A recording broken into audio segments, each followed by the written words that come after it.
Welcome to the e-commerce podcast. My name is Matt Edmondson, and you are listening, without a doubt, to the best e-commerce podcast there is to listen to ever, said a man with no bias whatsoever. Now, welcome to the show. It's great to be with you here on this sunny day, beaming to you from sunny Liverpool. So it's great to join you. If you're new to the show, a very warm welcome to you. We talk about all things to do with e-commerce. I've been in e-commerce since 2002, so a fair old while. I've definitely been around, and we just love it. We love what we do. So hopefully you're going to get some value out of it. And of course, make sure you stay connected because we do episodes every single week. And if you're a regular to the show, a warm welcome back. I don't know how many shows you've listened to. For those of you who listen to literally every episode, thank you so much. It's very brave of you, but thank you so much. It's good to be with you guys again. If you haven't done so, you know the script by now. If you're a regular, make sure you subscribe to the newsletter, ecommercepodcast.net. It is a new format newsletter with extra value, extra stuff in there, which you cannot find anywhere else, along with the show notes and all that sort of good stuff from today's episode. So check that out at ecommercepodcast.net.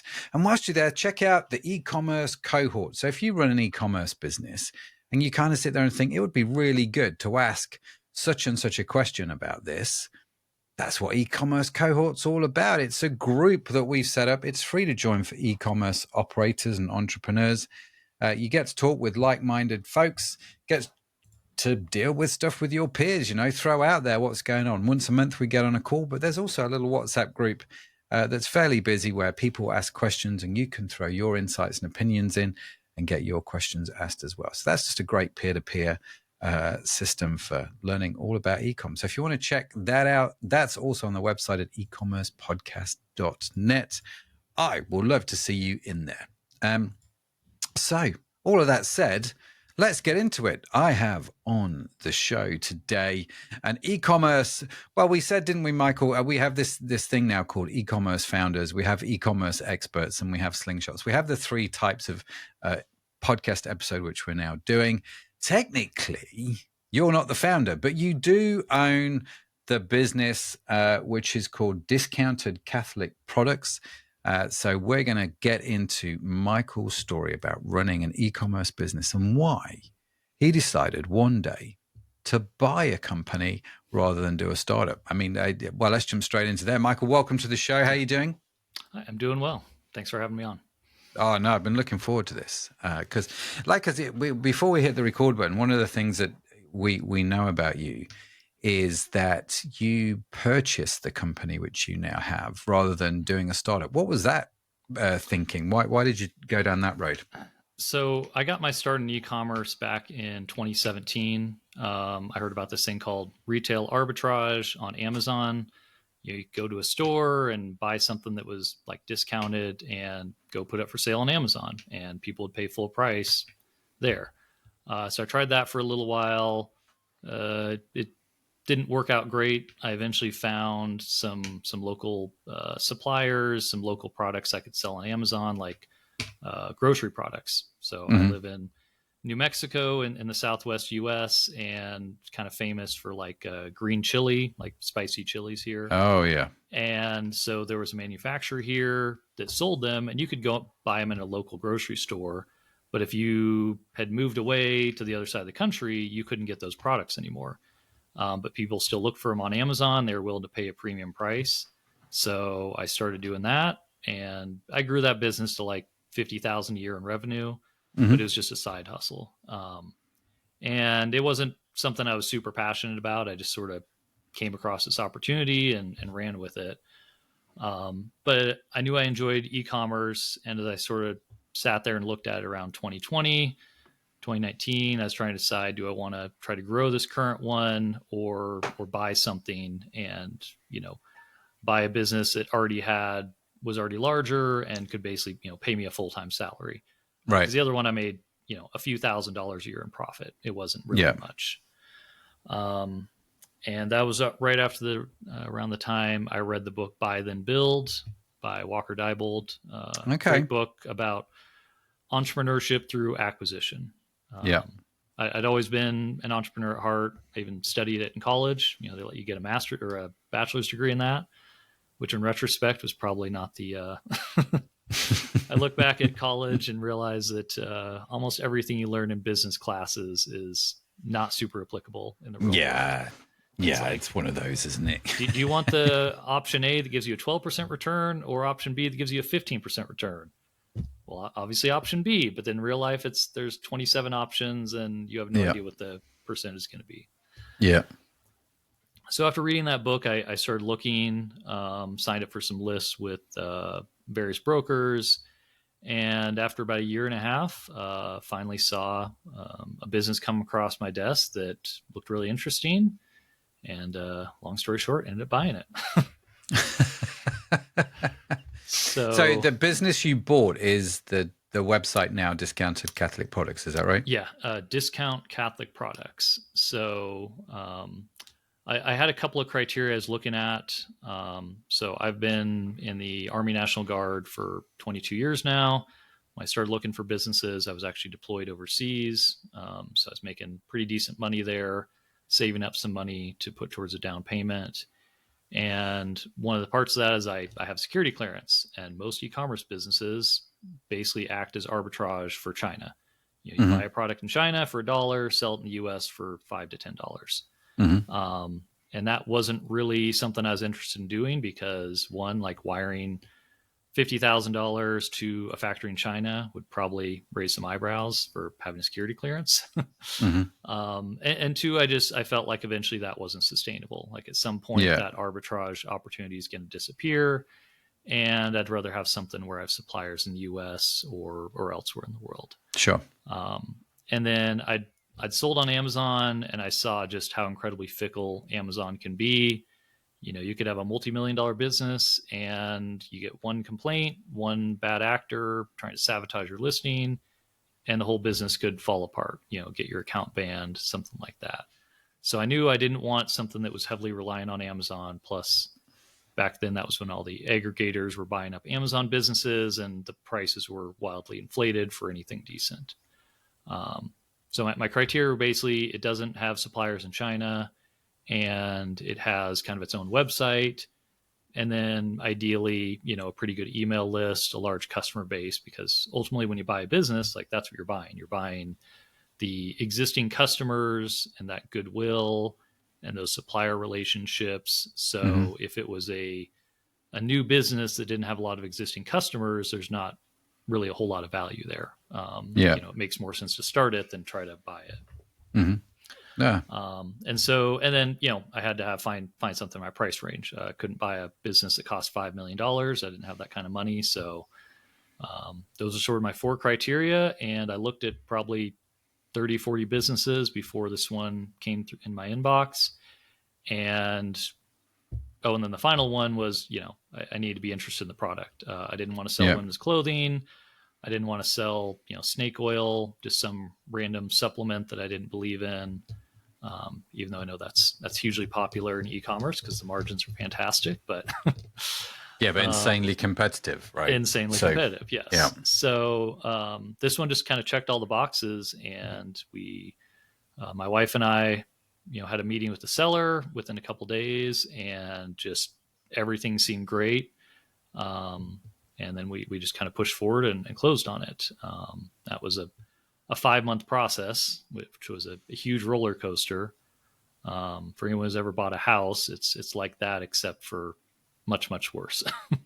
Yeah. For both parties as well. I mean, I've bought businesses and I've sold businesses, and it's not straightforward really from either side. No, I used to be in commercial real estate. And so I'd seen from the outside, dozens and dozens of sales of commercial property. And it's relatively straightforward. But when you go to buy a business, nobody's really, very few people have done it before. So the buyer and the seller are almost always brand new. And fortunately, the seller had a broker, but we didn't. So I had to learn everything on my own. I didn't have anybody holding my hand. Yeah. So fortunately, that book, Buy Then Build, there was a Facebook group there that I was able to ask some questions and find a few people that gave me some advice. But it was just a lot of kind of learning by doing and trying to figure it out, because ultimately the broker worked for the seller. Like, he didn't Hmm. have my best interest at heart. Now, No. Just wants his money, right? yeah, he wants the deal to close. That's Hmm. ultimately what the broker wants, whether it's real estate or business. The broker wants the deal to close. They don't really care Hmm. what the price is, because it's better to get 95% of the price than zero. Hmm. Um, and it was felt a little adversarial with the broker. And then we talked to the seller, and she was super nice and warm and friendly.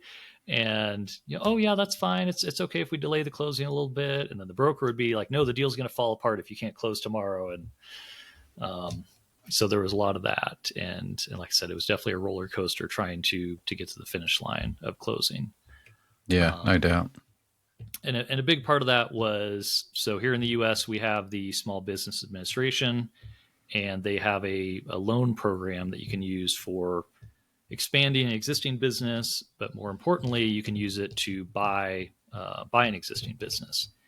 And this was during COVID, and so the government was throwing out free money, so they had a lot of incentives to try to get businesses to grow and to start. And at that time, it was, you could get 90% financing. So if you came up with 10% down, if it was a $500,000 sale, you only had to come up with $50,000 in cash, and then you could borrow 450,000. Yeah, yeah. And then also there was usually a fee that they would charge of a couple percent. They'd waive that fee, and then they also said, oh, by the way, we'll pay your first 3 months of payments free. Oh wow. Yeah. Okay. I think it started out as 6 months, and by the time we finally closed, it was down to 3 months. But still, between those two things, that was like $30,000 that we saved, just by Which getting it is, closed in yeah, time. Yeah, which was not massive. to be sniffed at, really. No, It's a nice saving.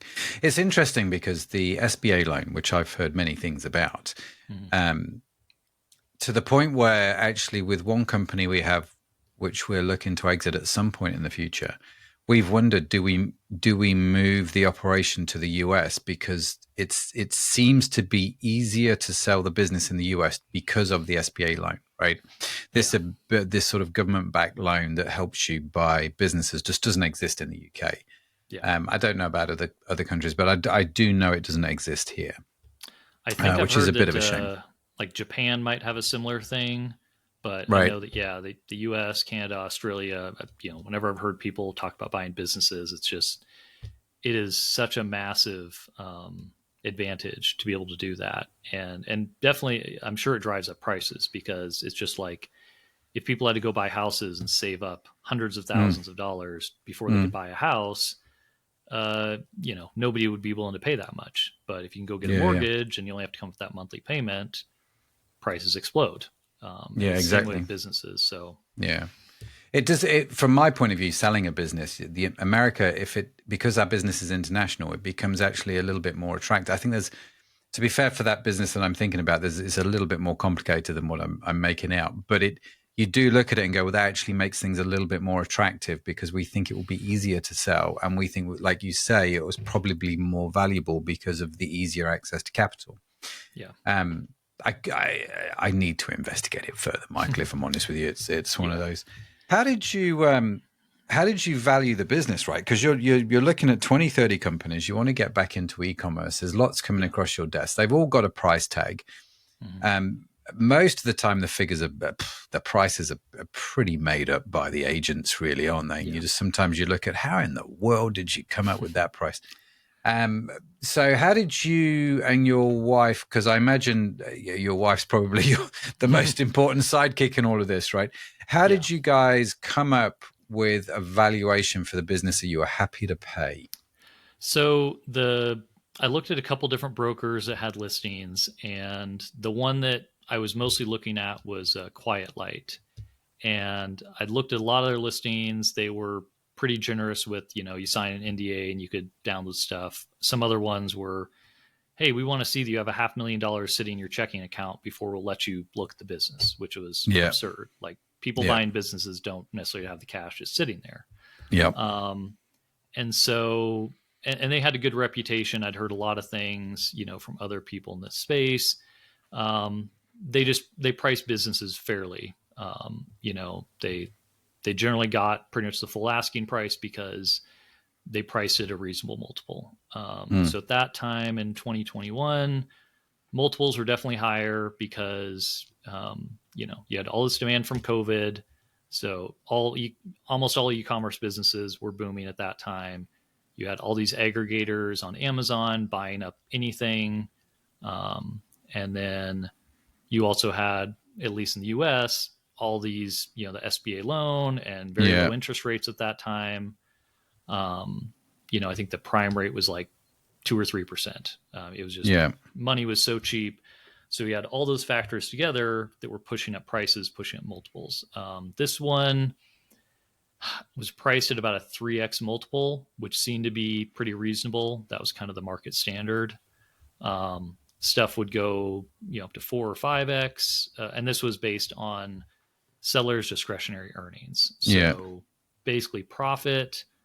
In retrospect, it's probably not the best way to look at it, but it is kind of the industry standard for smaller businesses because we knew we were buying a job. Like the business was not large enough. We didn't have enough cash to buy a business that could just support us, support the business, support a full-time manager, and still throw off hundreds of thousands of dollars a year in profit. It was much smaller than that. The profit was like $100,000 a year. So I figured, okay, that can pay the loan and still pay me. And if we grow the business, then, we'll be all right.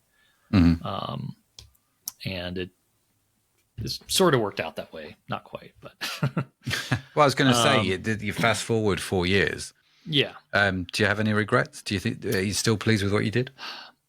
In retrospect, probably overpaid. I think that was kind of the market at the time. And so probably should have been a little bit more aggressive in negotiating down the inventory that we purchased. We did negotiate down some, but it's, the business, we sell thousands of products. I think when we bought the business, they had something like 11,000 product listings. Holy cow. Okay. Not all those were live. Some of those were things that had been, because the business was started in 2003. So we were buying, that was definitely an appeal, was this business was 18 years old at the time. It wasn't going anywhere. It had survived through, recessions and things before. So we felt like, okay, this isn't going to go to zero. Maybe it'll drop a little, hopefully it'll grow, but it's not going to drop dramatically by any means. And so when we looked at the inventory, there was just a lot of stuff that was just stale inventory, something where there was 10 in stock and in the last year they'd sold 1 or 2.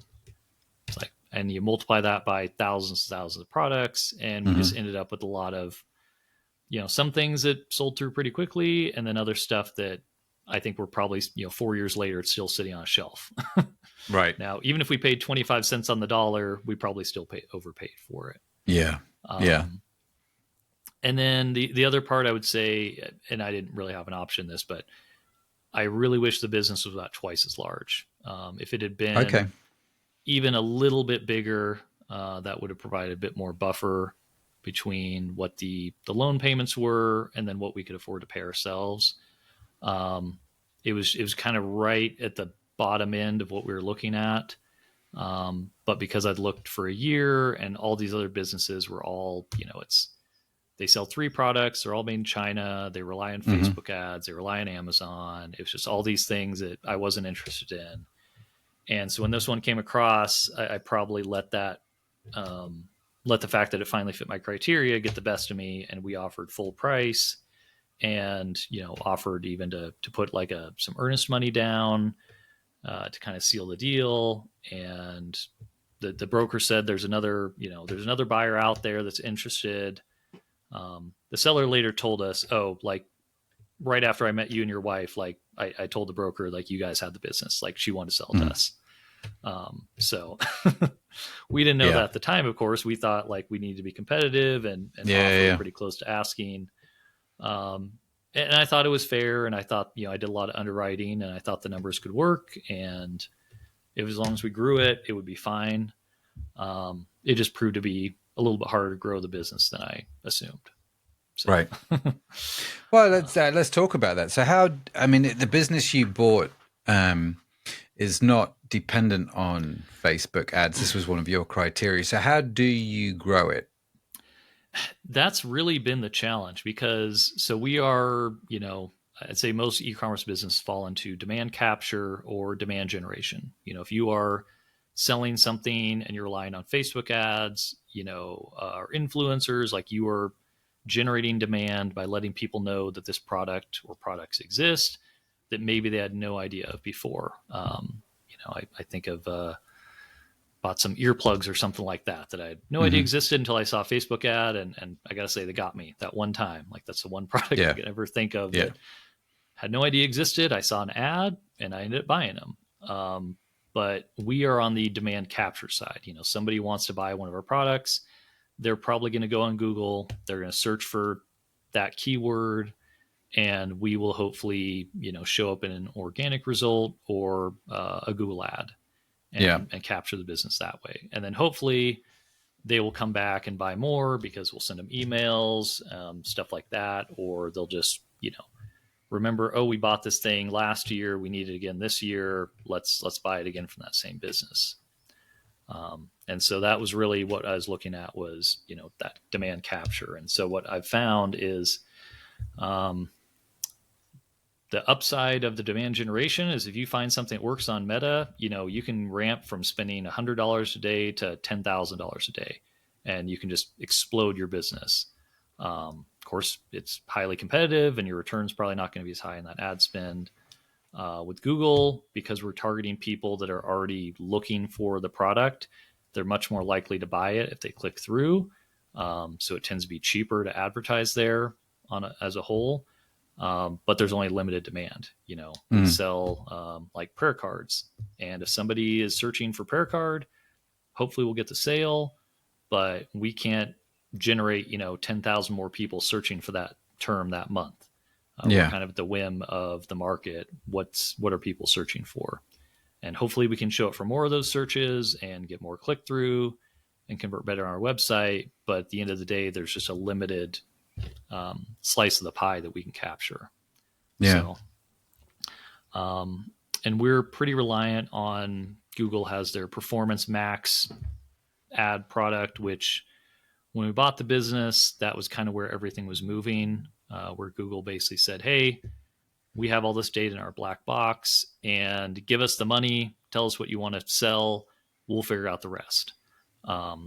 And with thousands of products, like trying to manage that would have just been, trying to manually manage that kind of thing would have just been impossible. We had an agency helping us, but I just can't imagine how inefficient that would be trying to set the bid for, literally tens of thousands of different search terms. Trying to figure out how much to bid for this or what to advertise for and which things to negate. So with Google, you pretty much just, hey, this is my target ROAS, give it some money, give it a budget, say what you're looking to sell, and you're kind of at the whim of them. So that's been hard because we can't just say double the budget and expect the performance rate to remain the same. Yeah. As we try to ramp it up, we've moved to a different agency. They've done better, but we still just kind of seem to hit a ceiling of like how much can we spend and still be profitable. So and excuse me. So you're maxing out Google Shopping as best you can. Is that your main channel for new customer acquisition, or have you found others? Yeah, that's definitely our main channel. Probably, 50 to 60% of our sales are coming through Google Ads. Google Organic is probably another 15%, email, maybe another 15%. And then the rest is sort of direct traffic or everything else. We've tried social media. It just hasn't really worked. It's just one of those things where we made a decision early on that we can't do everything. And so better to focus our efforts on the Google Ads, which we know work, than trying to, get, 10,000 Facebook followers and get one or two of them to come to our website and actually buy something. the previous owner had tried Facebook, Instagram, Pinterest, and they were paying less social media manager, like $900 a month to post on those platforms. And I looked at the metrics and it's like, well, you're paying $900 a month. And according to Google Analytics, about $1,000 of sales in the last year came from social media. Doesn't seem like a very good investment. So I canceled that right away. And we've tried it off and on, but it's one of those things where I think you really have to be focused on that and just be willing to dedicate that time to post every single day, to make all this content. And I frankly just wasn't interested in that, didn't have the time, didn't have the skills to do that. And so we just decided, you know what, we're going to focus on Google Ads and ranking on Google and our emails and leave those other marketing channels for the future. Okay. And so I'm curious then, because you say that growth has been your challenge. Do you feel like you have maxed out Google Ads and Google Organic yet? Or are you still like, no, actually, we've got a lot of stuff to do here before we move on to other channels? I think there's probably still a lot of things we can improve. When we bought the website, I was like, well, it's running on this old platform. It wasn't on Shopify or any other. It's running on Able Commerce, which I'd never heard of, and most people in the industry have never heard of. Yeah. And so I was like, oh, we'll migrate to Shopify. I've heard of people, buying businesses and they migrate to Shopify. That should be easy, Famous last words, right? Yes. Yeah. Probably spent about $30,000 on a migration that I ultimately pulled the plug on. Because we couldn't get it across the finish line. Yeah. I got there a year into it. I'd been paying an SEO agency to help us with the 301 redirects for the migration. I'd been paying some web designers, and just trying to get everything migrated, and with thousands and thousands of products and hundreds of categories and a product catalog that was frankly kind of a mess. I tried and put a lot of hours and a lot of money into it, and I got pretty close to the finish line. And I'm in a mastermind group, and everyone there said, hey, if you do this, like, your sales are going to drop. They're going to drop in the short term, like guaranteed. And we were sort of in a cash flow crunch at the time. And so I decided that, this is not the time to try to migrate and potentially have sales drop in half when the business was already kind of struggling. So we'd taken on some debt, some short-term debt to pay for that expansion, and, had been paying myself and trying to pay the loan. And so it all kind of came to a head about a year and a half ago. I just said, you know what, we need to stop. Maybe at some point in the future, try to do that migration and improve the website. But for right now, it's just didn't make sense to do that and take that risk. When do you think you'll do it? Well, I guess the question is, do you think you'll do that knowing what you know now? I do think we will. One of the things we looked at was, so when we bought the business, that's the downside of buying a business versus building it, is you're kind of stuck with something that somebody else built. You don't get to make the decision of, this is the brand, these are the products, these are suppliers, this is the go-to-market, this is the product market fit.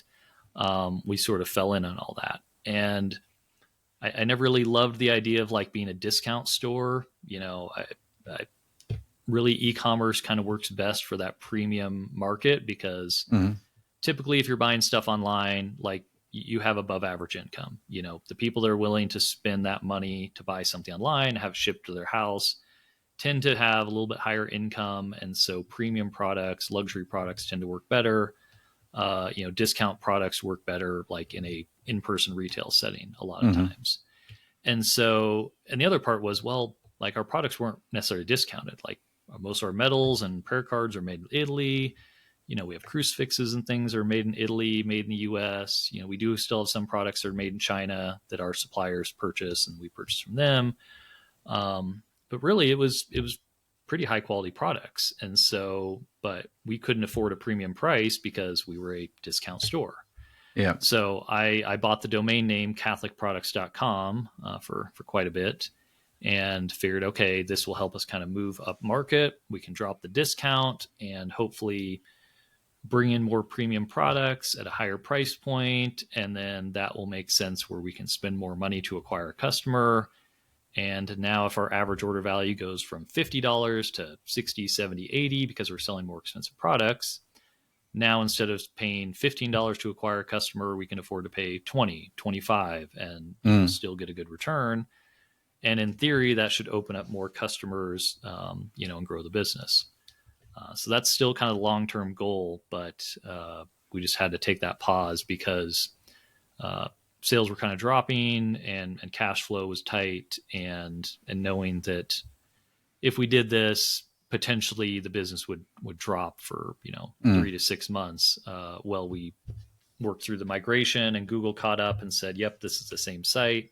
We're still going to show your ads. We're still going to show you in organic rankings." And our customers, start seeing emails from somebody different and realize it's still the same store and all that. So, did you guys look at the idea of saying, well, we've got this new domain, catholicproducts.com. And I get why you've bought that. And I get why you want to take the word discount out of your URL, because it does limit you, I think, in a lot of ways. Yeah. I remember when we had a beauty company that was based on discounting for a number of reasons. A friend of mine, a guy called Rich Rising, who's an absolute legend, Rich, he drew on a napkin a triangle. And in one corner, he put service. In another corner, he put price. And in another corner, he put quality, right? So you got these sort of three corners in this triangle. And he said, listen, you can have a company that's got great customer service and that sells high quality products, but you can't do that cheaply, right? Yep. So you can do these two corners. You can't do that third one.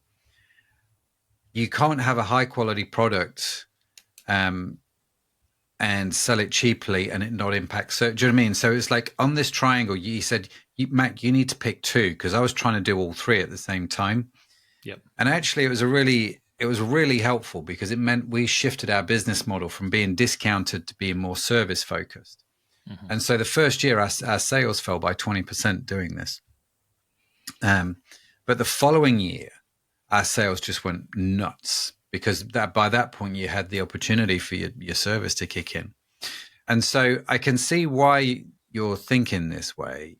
Have you thought about the idea of building a second site with catholicproducts.com and using your Shopify migration there, and then eventually pointing the discounted Catholic products to that? I have thought about it. The big holdup has been the inventory management. We carry, so currently on the site, we probably have about 5,000 products live. Yeah. We carry probably 2,500, 3,000 of those in stock. Mm-hmm. And then we drop ship the remainder, which are things that are, either larger, more expensive, like sterling silver jewelry that, is purchased very rarely. One of the benefits of the niche we're in is just, if you know anything about Catholics, like there's a lot of saints. And so there's a lot of products related to saints, St. Michael, St. Francis. We just have a new saint canonized, St. Carlo Acutis, the first millennial saint. And so many of those have products related to them, whether it's like a medal or a prayer card or a little statue or something like that. And so any particular product category, we might have, hundreds of products within that category. And so the catalog just explodes very easily. And so we have thousands of products and we carry most of them in stock. And so trying to manage that inventory across two sites, it's already been kind of a nightmare managing inventory. That's been a long-term struggle. That was the reason why we wanted to migrate, because our current system, it's, you get a return, and then did it get put back in inventory? And then we sell a lot of things in bulk. That's kind of our niche is we sell a lot of products in bulk. And so we'll get up 500 medals from our supplier and we'll sell them in singles, but somebody might come along and say, I want a pack of 100 at a discounted price. And then we have to go in and manually remove 100 singles from the inventory for that order. Right. and there's just so much room for human error and Mm-hmm. issues there, miscounting. The supplier didn't ship us 500, they shipped us 497, and Yeah. just all those things. And so we constantly run into that. So that's been the big holdup between trying to do that. And I also do wonder about the migration, the website's 23 years old now. So Google, we don't rank super high organically, but we certainly rank for a lot of things. And so Google, we're sort of known thing. Whereas this other domain name is brand new. So if we put something on there, then we'd be trying to run a second ad account, a second organic thing, kind of competing against ourselves. And then if we did finally do the migration, is that going to screw it up because all these backlinks have been built up over years? Now we're going to change. Is Google going to say that like something fishy is going on here? Just all those concerns have kind of stopped me from trying to run a second site at the same time. Yeah. So. Yeah. I mean, fair play. You've obviously thought it through. It's interesting, isn't it? When you're sort of at this sort of juncture, where you're like, I know what I want to do. I need to do the website updates because technology is definitely moving forward at a rapid pace, especially with AI now. And so the way search is changing, so more and more people are using AI to search. So we definitely have to make sure that the system works for that. But these all become quite crucial decisions, don't they? You said, just backtrack a little bit, Michael. You said you're part of a mastermind. Yes. How does that help you run the business? Because one of the things I hear from entrepreneurs all the time is it's quite a lonely place to be. If you're running a company in an office, then fair play. But if you're running your business from home, it can get a little bit lonely and a little bit isolating. Is that why you joined the mastermind, or was there other reasons? Yeah, I'd heard so many people. So one of the first podcasts I started listening to way back in 2017 was the Ecom Crew, and they kind of talked about that and talked about masterminds they were in and how helpful it was. And a lot of times it wasn't even the business stuff; it was more of sometimes kind of the personal thing of just being able to talk to other business owners because your friends that you made at a job or in college that are working a regular job, like you can't really talk to them about. Oh yeah, I just spent $10,000 on Google Ads this month, or oh, isn't your business making so much money? It's like, well, that's revenue. That doesn't really mean anything. That's that's numbers on paper. It's what actually gets deposited in the bank account at the end of the day, and after you pay all the expenses, it really matters. So, so I was in a group there, and like they kind of put out, hey, we have an opening in this group. And so I reached out, and it's been really helpful. Everybody's sort of in different places. They're mostly around the same size, like kind of in the, low seven figures, for the most part. I think we've got one guy who's quite a bit larger. A couple of people have bought businesses. Some of them started businesses. We've got, 2 in the UK, actually. The rest are in the US. We pay basically a moderator to help kind of manage the meetings. And I think that's super helpful because I tried to start one with another guy a while ago, and we got 3 people, and we met once, and then the third guy dropped out. And the second guy, it's just, if you're not paying something for it, if you're not like held to account for it, it's really easy to say, well, I'm really busy this week. I'm not going to make that 2-hour meeting. And so just having that like 2-hour monthly meeting, we do one-on-one phone calls with, kind of going around the group. And I've definitely got a lot of value from it. It's mostly just been a sounding board to say like, hey, does this make sense? Like, should I migrate my website? And then somebody being able to be super brutally honest with me and say, no. Or if I'm talking about, hey, I'm thinking of doing this new marketing thing and this or that. And somebody saying like, no, stop what you're doing, go pick up the phone, call some of your existing customers, like churches that you've sold to in the past. If you need money today, if you need cash flow, like call your customers and try to make a sale today. Send an email today, like raise cash. don't try this thing that's going to take 6 months. Don't worry about your branding. Don't worry about this future project, getting a trademark. Like, you need cash today. You need to pick up the phone and dial for dollars. You need to send an email and get some sales today. Yeah. So that's been very helpful.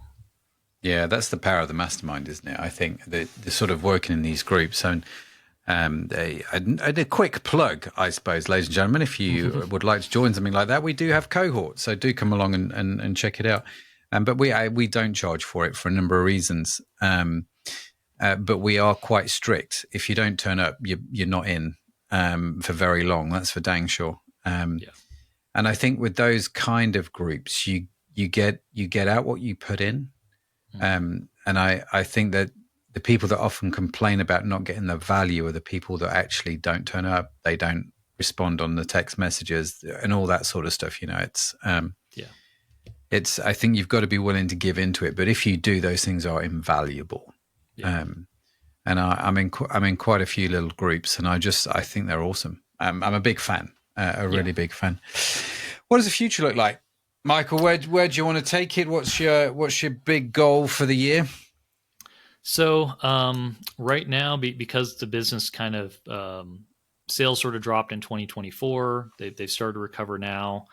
But it basically got to the point where I realized like I just couldn't afford to have the business pay me anymore. And so decided that I need to take a full-time job and help pay the bills. We've got 7 kids. So, unfortunately the business just couldn't support me anymore. So I hired, and also my wife was going to be having our 7th child here about a year ago. And so she'd been working in the business, and basically we hadn't really been paying her, and she'd been doing the pick, pack, and ship and some of the customer service. And so we knew that was ending. So fortunately we were able to hire her sister. So we kind of kept it in the family. And that's worked out really well. So she's been able to keep running the business and handle the day-to-day things. Well, I volunteered for a mission with the National Guard. And so I've been doing that for the last few months, and that might turn into something full-time. And so the goal is just continue running the business, pay down the debt, keep growing it. And then at some point here in the future, when we're kind of in a better cash position, re-engage on the migration. Unfortunately, that means probably all of the Shopify theme we bought, all the things are going to be out of date, and we're going to have to practically start over. But everything we improve on the website now, every product image we update, every product description we update, is just going to carry over to the new website. So I think that we can still do work now that's going to carry forward. Every customer we get today is a future returning customer.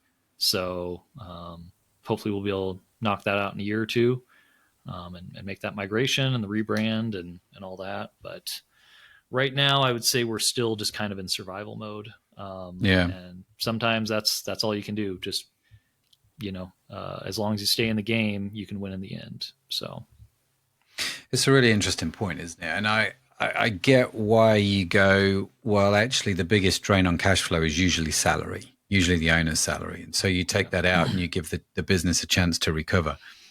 I've found with businesses, certainly businesses that, we've been involved with or acquired, if we acquire a business with a lot of debt, then that's usually a sign that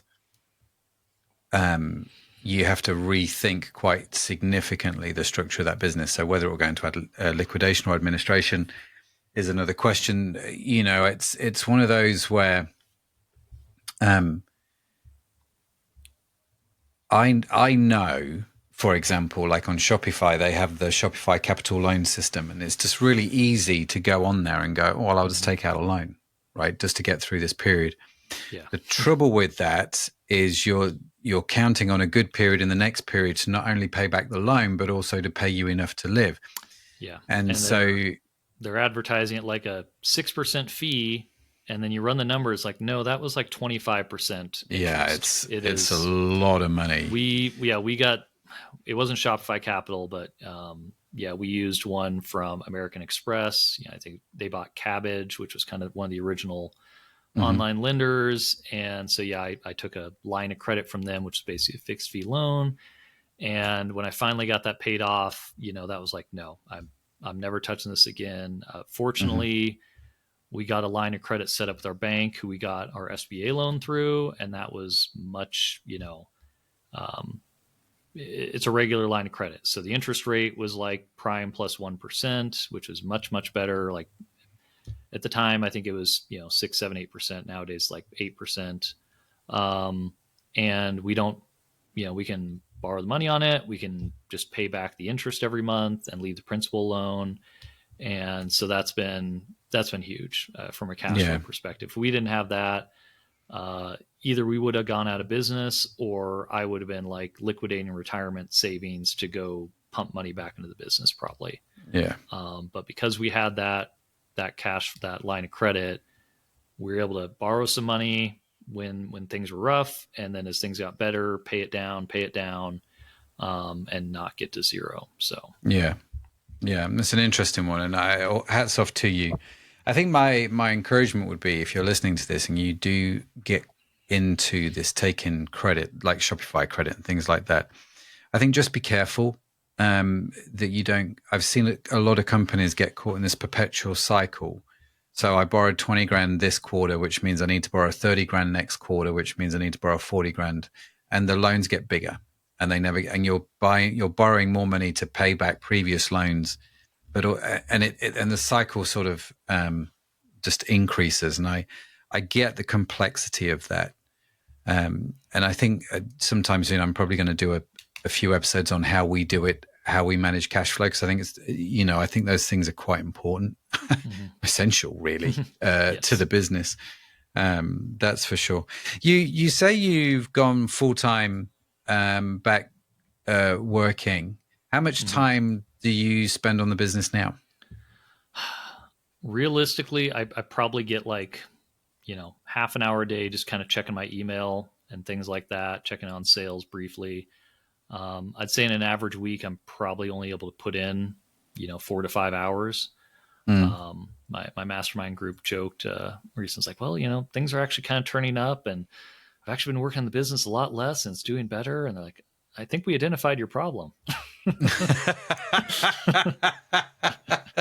Yeah. That's funny, isn't it? When that's actually the case, and you're just like, well, yeah. And if I look back, that's one of the things that I've kind of struggled with over the years. Like, there's only so many levers to pull. Like, in the short term, like if I go in and I spend 30 minutes rewriting a product description for a product that sells, $200 a month on average, like, was that really the best use of my time? And is that really going to even make a difference? For all I know, it'll do worse. The old product description was fine. Or adding a new image or something like that. And so I probably did find myself in the last few months before I went full-time with another job, like, am I really, using this 40 hours a week in the office productively? Or am I just, oh, let me go analyze this other thing, or let me go do this kind of low priority, easy task, instead of focusing on what are going to be the big things that are actually going to move the business forward. So. And I think actually, Michael, we're like at the end of every podcast now, we're doing this thing, what's saving the best till last? Like, what are your top tips? And I don't know if that is your top tip, but it would definitely be one of mine. Stop fighting about on the things that don't matter. Because I think as entrepreneurs, it's easy to get distracted by the shiny objects. And understanding what's going to move the needle the most, and then doing that, no matter how much you don't want to do it. I think that's an important skill set. Yes. As soon as we're finished here, I'm going to go get an email ready to send out, and I'm going to test, whether the A/B test it to see if adding 10% off site-wide works versus doing nothing. And just get an email sent out, because that's one of the few levers I can pull where it's like, if I send an email today, I know I will get X number of clicks, and it will generate into Y number of sales, somewhere in there. And those are people that would not have come otherwise if they didn't get that email in their inbox today. So, but I would say my top thing would be cash flow management. If it doesn't matter if your business is profitable or not. You can be wildly profitable and still go out of business if you run out of cash. Mm-hmm. And so, people probably have heard about a 13-week cash flow forecast. I found that kind of too hard to do. And so I went to a daily cash flow forecast. So I look only about a month ahead or so, but I forecast every single dollar daily. So I look at my bank account balance every day, look at the credit card bills coming due, forecast it all out because, when you're in a tight space, you have to be able to look at it daily and see, all right, what point, hey, 3 weeks from now when this big credit card bill is due for all those Google ads we ran last month, do we have the cash to pay that? And if not, I got to change something now. I got 2 or 3 weeks. I need to send a new email campaign. I need to call a customer to see if they want to order early. I need to do something to generate cash today, or tap that line of credit. So I think being really diligent about forecasting your cash flow is probably the biggest takeaway. Yeah, I think it's such a powerful statement. Cash is king, as they say. And if you run out of it, you're screwed on so many levels. So love that. Michael, if people want to find out more, what's the best way to do that? So you can go to the website, discountcatholicproducts.com. We do ship internationally. We definitely ship to the US or the UK. Probably aren't going to ship to Canada much since they just started a postal strike there. And we don't want to get stuck trying to ship something there and then find out, sorry, UPS is going to charge us $100. But we ship all over the world. So that's one. I'm on LinkedIn, not very often. And then I'm also on Twitter or X these days, Michael_in_biz. I just joined that about a year ago, so I had to get creative with the username. All the good ones were long since taken. So long since gone. The thing about, I still call it Twitter as well, Michael. I'm not going to lie. It's X. What's that all about? Just go back to Twitter, Elon. Yeah. If you want my advice, just rebrand back. It's much better. Not that he wants my advice. He's doing perfectly well without it, apparently. But listen, Michael, it's been lovely to meet you and great to hear your story. And really fascinated that you bought the business, the ups and downs that you've gone through, and the resilience and the way you, I think, are safeguarding cash flow. I think now with the way you've done it makes a lot of sense. But if there's one question that I could answer for you, what would it be? So I think it would be, how do you grow market share in a demand capture business? How do we get a bigger piece of that pie, knowing that we can't change how many people search for that on Google? So how do we capture a bigger chunk of that? Yeah, very good. I will, of course, if you're a regular listener to the show, answer that question on social media. So if you haven't done so already, do come follow me. But it's a great question. And I have lots of thoughts listening to you talk on, I would try. Have you tried? Yeah. As everybody does when they listen to somebody else talk, don't they? Everyone's got lots of ideas. But I think I'm going to watch with bated breath, actually, how things work out for you. But yeah, thanks for coming on the show, man. Really, really appreciate it. Yeah, absolutely. Thanks for having me on. No problem. Well, there we go. What a great conversation that was. And of course, if you're in e-commerce like Michael, fancy coming on the show and sharing your story, we'd all love to hear it. The ups, the downs, the bits you like, the bits that you don't.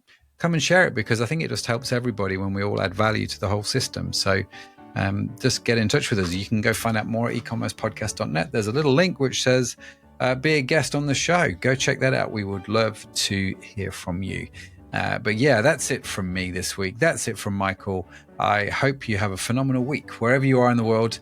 I will see you next time. Bye for now.